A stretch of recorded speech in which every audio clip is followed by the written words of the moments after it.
पिछले वीडियो में हमने पढ़ा हड़प्पा सभ्यता का सामाजिक जीवन। सामाजिक जीवन में हमने पढ़ा कि हड़प्पा सभ्यता का जो समाज था वो 3 वर्गों में विभाजित था। ये 3 वर्ग विशिष्ट वर्ग, जिसे अमीर वर्ग भी कहा जाता था, दूसरा वर्ग था मध्यम वर्ग और तीसरा वर्ग था गरीब वर्ग या कमजोर वर्ग। हड़प्पा सभ्यता में 4 प्रजाति के लोग रहते थे, जिनमें भूमध्य सागरीय, मंगोलाइड, प्रोटो ऑस्ट्रेलाइड और अल्पाइन। हड़प्पा सभ्यता में महिलाओं की स्थिति काफी अच्छी थी। उस सभ्यता का समाज मातृ प्रधान था, यानी कि परिवार की मुख्य माता हुआ करती थी। उस समय माताओं को जननी, उर्वरता, शक्ति और मातृ देवी के रूप में पूजा जाता था। उस समय के समाज में महिलाओं का वर्चस्व था, इसलिए भारत को माता का दर्जा प्राप्त है। इसके अलावा ऐसे साक्ष्य मिले हैं कि हड़प्पा सभ्यता के पुरुष वर्ग भी और महिला वर्ग दोनों आभूषण पहनते थे। और उसके बाद हमने पढ़ा हड़प्पा सभ्यता के लोगों का खान पान। आज हम पढ़ेंगे कि हड़प्पा सभ्यता का तीसरा वीडियो है, जिसमें आज हम पढ़ेंगे हड़प्पा सभ्यता का आर्थिक जीवन। आर्थिक जीवन में हम पढ़ेंगे कृषि, पशुपालन, लिपि और मोहरे। और आर्थिक जीवन में ही उद्योग, बाट और व्यापार, ये हम अगले चौथे वीडियो में पढ़ेंगे, क्योंकि वीडियो लंबा हो जाएगा। आर्थिक जीवन में अगर हम कृषि की बात करें, हड़प्पा सभ्यता के जो लोग थे वो सिंधु नदी और सिंधु नदी की सहायक नदियों के द्वारा बहा करके लाई गई जलोढ़ मिट्टी के आसपास के क्षेत्रों में कृषि कार्य करते थे।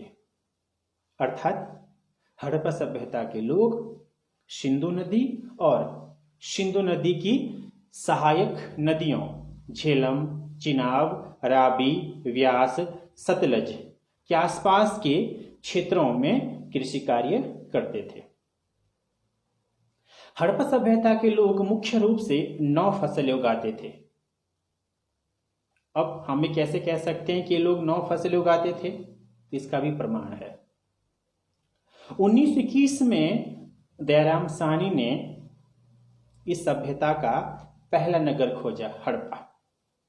तो 1921 से लेकर अब तक इस सभ्यता के लगभग 1400 से 1500 के आसपास स्थल मिले हैं।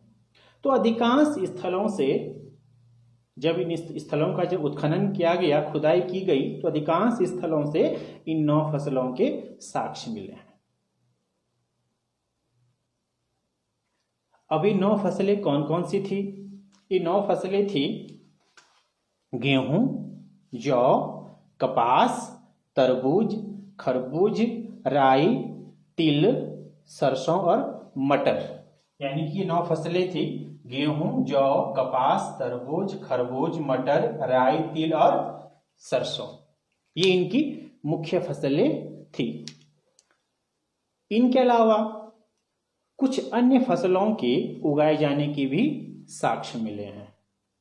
जैसे हड़प्पा सभ्यता के लोग चावल की खेती भी करते थे, क्योंकि गुजरात राज्य में एक स्थल है हड़प्पा कालीन, जिसका नाम है लोथल।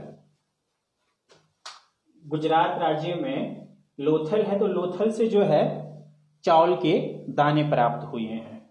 और गुजरात में ही एक स्थल है हड़प्पा सभ्यता का, जिसका नाम है रंगपुर। गुजरात में ही एक स्थल है रंगपुर। तो रंगपुर से जो है धान की भूसी मिली है, यानी कि धान का भूसा मिला है, जिससे पता चलता है कि हड़प्पा सभ्यता के लोग जो है चावल की खेती भी करते थे। लेकिन चावल के जो साक्ष्य मिले हैं ये केवल स्थान विशेष, यानी कि गुजरात के ही क्षेत्र से मिले हैं। इसके अलावा हरियाणा में एक स्थल है हड़प्पा सभ्यता का जिसका नाम है बनवाली। हरियाणा में एक स्थल है बनवाली। तो बनवाली से अच्छी किस्म के जौ के दाने मिले हैं। इसके अलावा राजस्थान में हड़प्पा सभ्यता के एक स्थल है जिसका नाम है कालीबंगन, जिसका तात्पर्य होता है काले रंग की चूड़ियां। तो कालीबंगन से जो है, ये राजस्थान है, कालीबंगन से जो है एक साथ 2 फसलें बोए जाने के साक्ष्य मिले हैं। ये 2 फसलें थी चना और सरसों।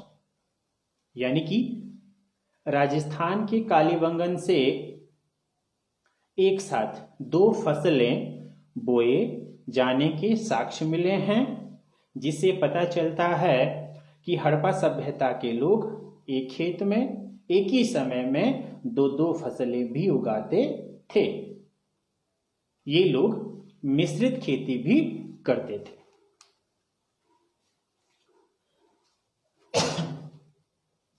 और एक और चीज आपको जानना चाहिए, 1922 में जब राखालदास बनर्जी ने मोहनजोदड़ो की खोज की, तो मोहनजोदड़ो से एक बहुत विशाल अन्नागार मिला है। अन्नागार मतलब कोठार, जिसे आज कोठार कहा जाता है। और इस अन्नागार का इस्तेमाल हड़प्पा सभ्यता के लोग अन्न के यानी कि खाद्यान्न के संग्रहण के लिए करते थे। तो मोहनजोदड़ो से एक बहुत विशाल अन्नागार मिला है जो 45 मीटर लंबा और 15 मीटर चौड़ा था। और इसके अलावा 6 अन्नागार हड़प्पा से मिले हैं। और ये 6 अन्नागार 15 मीटर लंबे और 6 मीटर चौड़े थे। तो ये अन्नागार जो हमें प्राप्त हुए हैं, ये इस बात का प्रमाण है कि हड़प्पा सभ्यता के लोग कृषि उत्पादन में संपन्न व आत्मनिर्भर थे। यानी कृषि उत्पादन अच्छा खासा होता था। और एक चीज, अब तक जितने भी स्थल मिले हैं हड़प्पा सभ्यता के, उनमें सभी स्थलों में जो इमारतें मिली हैं, उन सभी इमारतों में सबसे जो बड़ी इमारत जो हमें मिली है वो है विशाल अन्नागार, जिसे आज हम कोठार कहते हैं। दूसरा है इसमें जो है पशुपालन। अगर हम पशुपालन की बात करें तो हड़प्पा सभ्यता के लोगों में अगर हम पशुओं के महत्व की बात करें तो पहला है कृषि के रूप में। हड़प्पा सभ्यता के लोग पशुओं का उपयोग कृषि के रूप में भी करते थे। राजस्थान के कालीबंगा से जुते हुए खेत मिले हैं और हरियाणा के बनवाली से एक मिट्टी का बना हल मिला है, जो इस बात का प्रमाण है कि हड़प्पा सभ्यता के लोग पशुओं का इस्तेमाल कृषि कार्य में भी करते थे। हड़प्पा सभ्यता के लोगों को हल की जानकारी थी। वो हल से जो है खेतों को जोतते थे और खेतों को जोतने में जो है वो बैलों का इस्तेमाल करते थे। इसके अलावा परिवहन के साधन के रूप में हड़प्पा सभ्यता के लोग एक स्थान से दूसरे स्थान तक जाने के लिए बैलगाड़ी या भैंसा गाड़ी का इस्तेमाल करते थे, जिसके प्रमाण है हड़प्पा और लोथल से बैलगाड़ी और भैंसा गाड़ी की मिट्टी की बनी मूर्तियां मिली हैं। तीसरा है विपणन के रूप में। हड़प्पा वासियों के जीवन में पशुओं का जो तीसरा जो महत्व था वो था विपणन के साधन के रूप में। यानी कि पहले पशुओं को ये लोग पालते थे और बाद में जो है उन्हें बेच करके धन कमाते थे। यानी कि पशुओं को बेच करके जो है धन कमाना। इसके अलावा मांस के रूप में भी जो है ये पशुओं का इस्तेमाल करते थे, क्योंकि बकरी के साक्ष्य मिले हैं, भेड़ के साक्ष्य मिले हैं, बारहसिंगा के साक्ष्य मिले हैं। अब सवाल ये है कि हड़प्पा सभ्यता के लोगों को किन किन पशुओं की जानकारी थी। तो ध्यान रखना, हड़प्पा सभ्यता के लोगों को गाय, बैल, हाथी, कुत्ता, बारहसिंगा, बिल्ली, ऊंट, लगभग सभी पशुओं की जानकारी थी। अब हमें कैसे कह सकते हैं कि इन लोगों को इन सभी पशुओं की जानकारी थी? इनकी मोहरें मिली हैं, लगभग 2500 मोहरें मिली हैं। तो इन मोहरों पे इन पशुओं के चित्र बने मिले हैं। इनके अलावा जैसे गुजरात की लोथल से घोड़े का जबड़ा मिला है, बलूचिस्तान के राणा घुंडई से घोड़े के निचले दांत मिले हैं, और गुजरात के सुरकोतड़ा से घोड़े का कंकाल मिला है।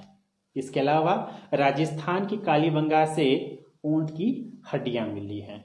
तो इनके आधार पे हम अनुमान लगाते हैं कि इन पशुओं को, इन लोगों को इन पशुओं की जानकारी थी। अब सवाल है कि हड़प्पा वासियों का क्या कोई प्रमुख पशु भी था? बिल्कुल, जो हड़प्पा सभ्यता के लोग थे इनका सबसे प्रमुख पशु या पवित्र पशु एक सींग वाला बैल या कुबड़ वाला वृषभ या बैल था। मोहनजोदड़ो की जब खुदाई की गई तो वहां से एक ऐसी मोहर मिली है, एक वर्गाकार मोहर मिली है। तो उस मोहर पे जो है एक सींग वाले बैल का चित्र बना है, जो वृषभ पूजा का भी प्रमाण है। यानी कि हड़प्पा सभ्यता के लोगों का प्रिय पशु और पवित्र पशु कुबड़ वाला वृषभ या एक सींग वाला वृषभ था। फिर बात करते हैं हम लिपि की। लिपि क्या है? किसी भी भाषा को लिखने के लिए, किसी भी भाषा को लिखने के लिए जो बनावट या माध्यम होता है उसे ही लिपि कहा जाता है। अगर हम हड़प्पा सभ्यता की लिपि के बारे में और जानें, हड़प्पा सभ्यता की लिपि के विषय में प्रथम जानकारी हमें 1853 में मिली।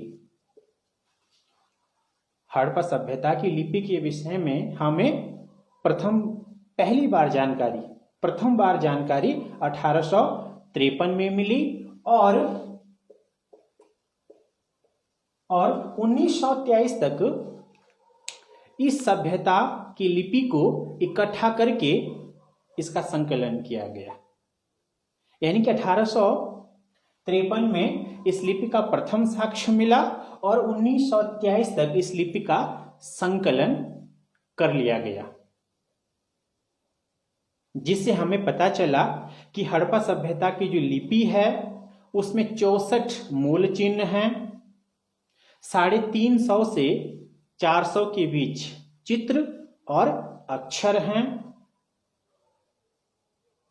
ऐसी लिपि जिसमें चित्र भी हो और अक्षर भी हो उसे पिक्टोग्राफी कहते हैं।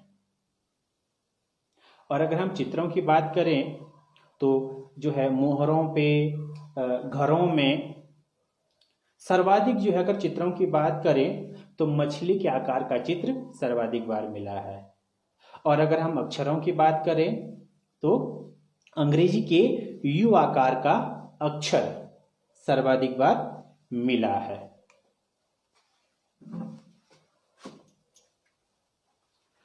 अब जो हड़प्पा सभ्यता की जो लिपि है उसे ब्राउ स्टोफेंडम लिपि कहते हैं। उसे कहते हैं ब्राउ। हड़प्पा सभ्यता की लिपि को बोलते हैं ब्राउ स्टोफेंडम लिपि। हड़प्पा सभ्यता की जो लिपि थी वो कैसे लिखी जाती थी?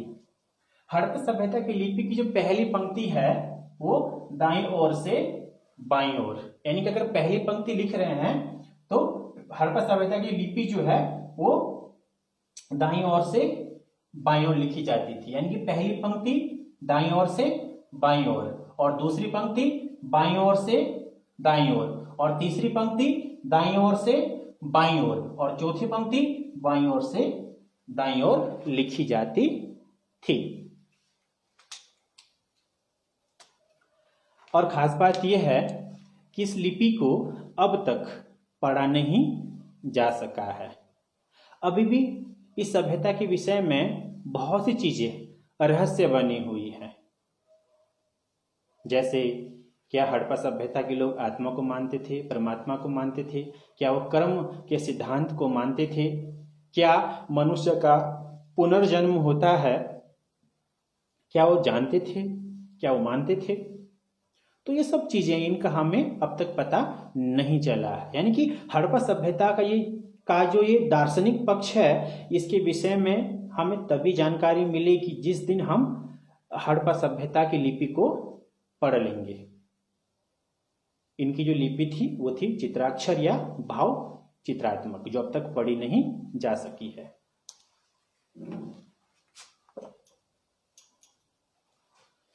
फिर चौथा पॉइंट है मोहरे।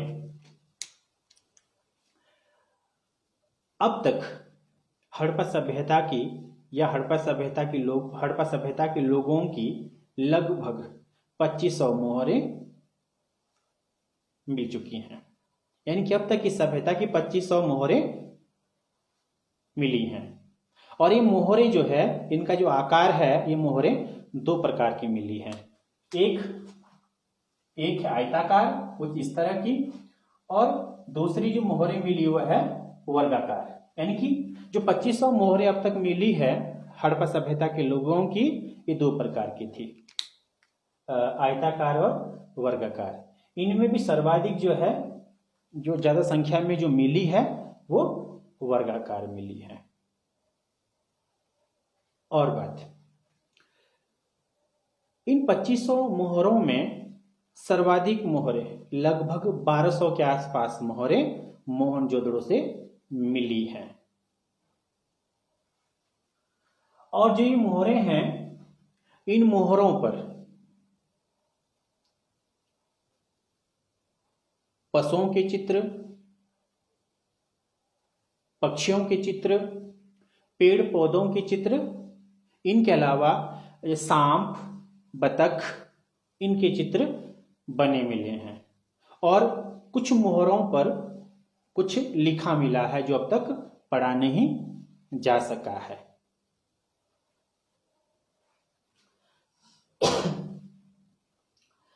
अब जो ये मोहरे हैं, इन मोहरों के उपयोग क्या थे? उदाहरण जैसे, अगर हड़प्पा सभ्यता का कोई व्यापारी है, वो दूसरे स्थान में यदि वो सामान भेज रहा है, तो व्यापारी क्या करता था कि सामान को जो है एक थैले में डाला, थैले को ऊपर से जो है तागे से जो है बांध दिया, और जहां जो उसकी गांठें हैं, गांठों में गीली मिट्टी लगा दी गई। और उसके बाद जो ये मोहरे हैं, जिसमें डिजाइन बने थे, अलग अलग तरह के डिजाइन, पेड़ पौधे, पशु पक्षी, कहीं पे कुछ लिखा मिला है, तो उसके बाद जो है उस गीली मिट्टी में जो है, उस गीली मिट्टी को जो है मोहर से दबा दिया जाता था, और जिसके बाद जो है उस गीली मिट्टी पर उस मोहर का जो है छाप पड़ जाता था। और उसके बाद उस थैले को जो है उसके जहां उसे भेजना होता था भेज दिया जाता था। और जब वो थैला अपने गंतव्य स्थान तक पहुंच जाता था तो वहाँ का जो व्यापारी था उस मोहर को चेक करता था। यदि उस मोहर का जो छाप जो पड़ा है उस मिट्टी पर, यदि उसके साथ यदि वो मोहर जो है साफ नहीं है या टूटी है तो इसका मतलब ये हुआ कि उस थैले के साथ जो है छेड़खानी की गई है। और दूसरा जो ये मोहरें हैं, ये मोहरें जो है उस समय के व्यापारियों की एक तरह की पहचान भी थी। जैसे अगर हड़प्पा सभ्यता का कोई व्यापारी मेसोपोटामिया की सभ्यता में कुछ सामान भेज रहा है तो उस सामान पे जो है उन अलग अलग व्यापारियों की जो है अलग अलग मोहरें होती थी, तो उस सामान पे वो मोहरें लगी होती थी। और जब वो सामान मेसोपोटामिया के नगरों और किस लगस टेम्पर हुमा इन नगरों में जब जाता था तो जिस व्यापारी के पास वो सामान भेजा गया तो वो व्यापारी जो है उन्हीं मोहरों के माध्यम से व्यापारियों की पहचान करता था। उम्मीद है ये वीडियो आपको पसंद आया होगा और जो कक्षा 12 के जो छात्र हैं विगत वर्षों में लिपि, मोहरें, कृषि, पशुपालन यहाँ से प्रश्न पूछे गए हैं, तो आप इसे अच्छे से आप इस वीडियो को देखें। धन्यवाद।